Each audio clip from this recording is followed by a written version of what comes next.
Bismillahirrahmanirrahim. Assalamualaikum warahmatullahi wabarakatuh.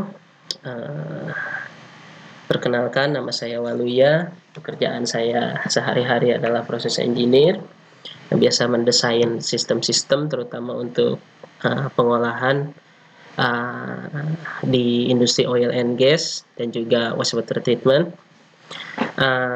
Alasan saya membuat channel ini, uh, awalnya memang tidak sempat kepikiran untuk membuat channel YouTube ini, tapi karena ada sesuatu yang mengganjal di hati saya, terutama tentang krisis energi, akhirnya saya coba sedikit demi sedikit mulai ke arah uh, menyuarakan apa yang saya rasakan gitu.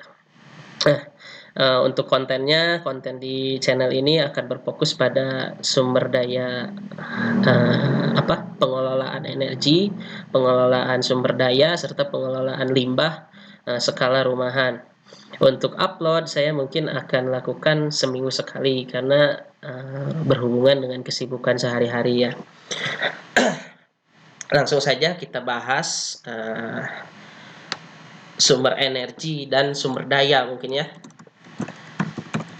yang menopang kehidupan manusia sehari-hari, dapat dibagi menjadi bahan bakar, listrik, sumber daya air, dan pengolahan limbah. Kita kenal untuk bahan bakar ini ya, kita disuplai oleh yang namanya Pertamina. Untuk di Indonesia ini, untuk listrik kita disuplai oleh PLN. Untuk air kita juga menggunakan PDAM. Untuk pengolahan limbah kita ada yang namanya PTS, pembuangan istilahnya ya, pembuangan TPS, tempat pembuangan sampah, ada TPS. Oke.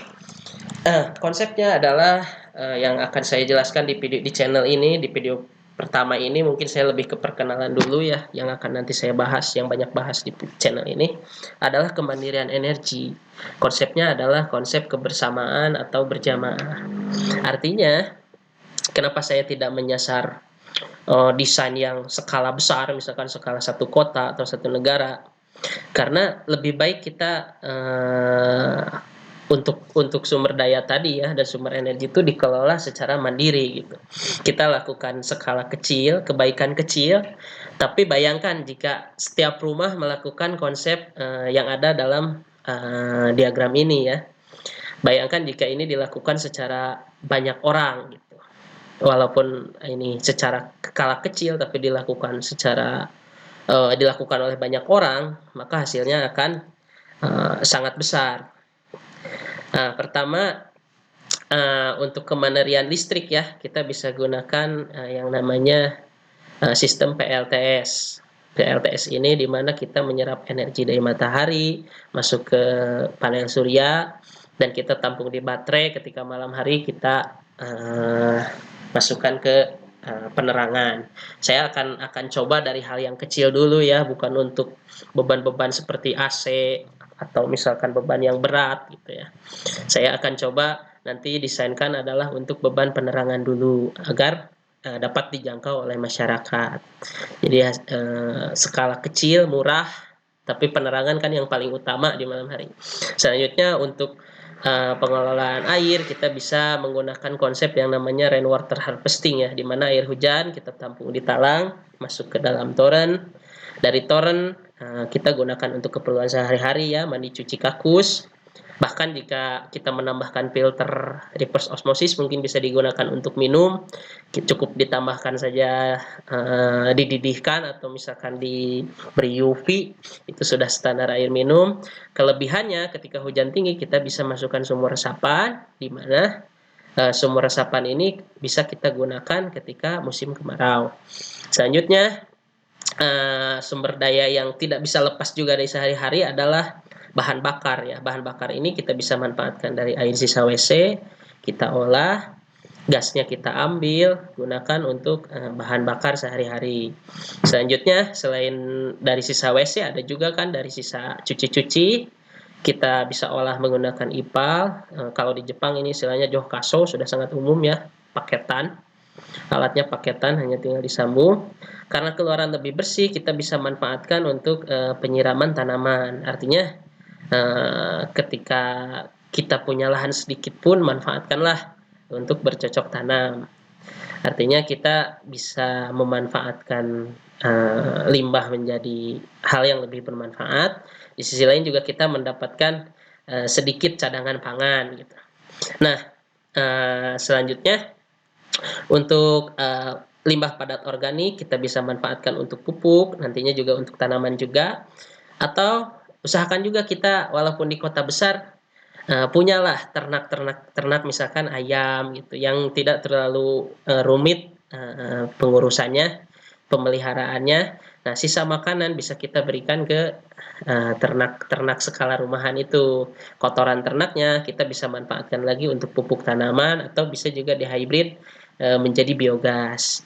Nah, yang paling sulit adalah pengelolaan padatan anorganik. Nah, untuk yang bisa recycle seperti botol atau kaleng dan kardus kita bisa kumpulkan seperti biasa kita masukkan ke bank sampah atau pengepul ya. Bisa ditukar juga kadang dengan uang gitu. Kalaupun tidak ditukar dengan uang, setidaknya kita telah mengurangi beban sampah untuk TPS ya. Nah, yang agak sulit adalah sisa-sisa kresek gitu yang tidak bisa dijual biasanya. Bahkan pemulung pun tidak mau. Nah, usahakan walaupun ini mungkin agak kurang ramah lingkungan ya, kita punya insinerator skala rumah gitu. Tapi setidaknya daripada kita dibakar di TPS dalam skala besar, asapnya juga lebih banyak ya. Mungkin kalau untuk daerah yang tidak terlalu padat, usahakan kita punya insinerator rumahan. Nah, panas dari insinerator ini bisa kita sambungkan dengan air dingin dari rumah, sambungkan dengan koil ya, misalkan kita pasang koil lilitan di sini. Hasil dari koilnya akan menjadi suplai air panas untuk rumah, bisa digunakan untuk mandi atau cuci. Nah, nantinya saya akan di video-video selanjutnya saya akan membahas masing-masing desain ya. Desainnya semua sederhana, gampang dipahami karena cita-cita besar saya adalah konsep ini tuh dapat dilakukan di seluruh rumah di Indonesia. Walaupun saya sendiri uh, masih belum menerapkan seluruhnya, baru sebagian. Untuk biogas di rumah saya juga belum ada. Tapi untuk yang lain-lain saya sudah mulai ke arah sana. Sekian dari saya. Mohon maaf apabila terdapat kesalahan. Wassalamualaikum warahmatullahi wabarakatuh.